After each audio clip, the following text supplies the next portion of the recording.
শুনলাম নতুন করে কে নাকি আবার হাঙ্গা করছে।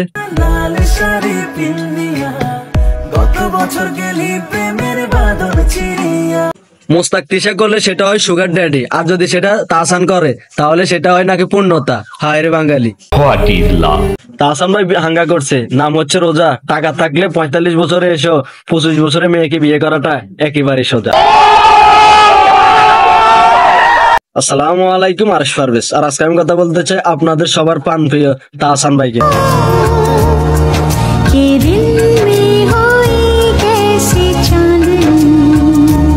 কে বা কারা জানি বললো যদি থাকে অর্থ 45-এ এসে তুমি পাবে মাত্র 25 বছরে গর্ত।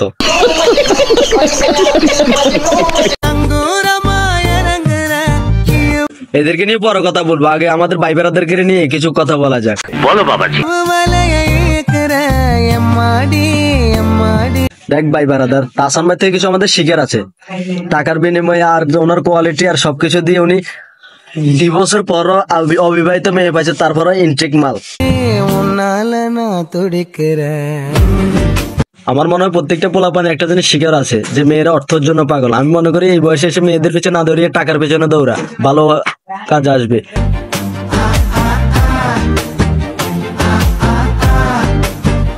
বর্তমান জেনারেশন সবশেষে কাকারাই জিতে যায়, কাকারাই সুন্দর সুন্দর মেয়েগুলা পাই।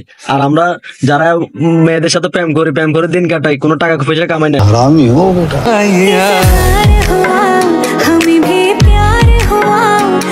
আপনি এখন ফানির মধ্যে সাঁতরাই দিয়েছেন না, পুরো বাংলাদেশের ছেলেদের হৃদয়ে সাঁতরাই দিয়েছেন।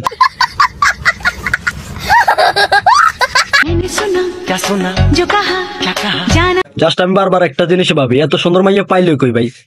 এই দেশে থাকা একেবারে অসম্ভব। আমরা সব ছেলেরা আগে পাকিস্তানিদের জন্য পাগল ছিলাম, ছেলেরা পাকিস্তানি মেয়েদের কথা শুনলে পাগল হয়ে যেত। কিন্তু বাংলাদেশে এরকম একটা সুন্দর মেয়ে কল্পনার বাইরে।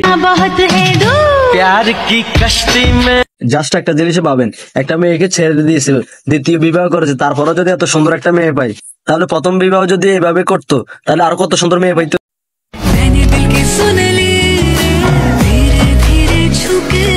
তবে তাহসান ভাইয়ের জন্য একটা জিনিস ভালো হয়েছে, মেকআপ আর্টিস্ট পাইছে। যদি বুড়ো বৃদ্ধ হয়ে যায় কিংবা বৃদ্ধ হওয়ার লক্ষণ দেখে, তারপর আবার মেকআপ করে আবার জোয়ান করে তুলবে।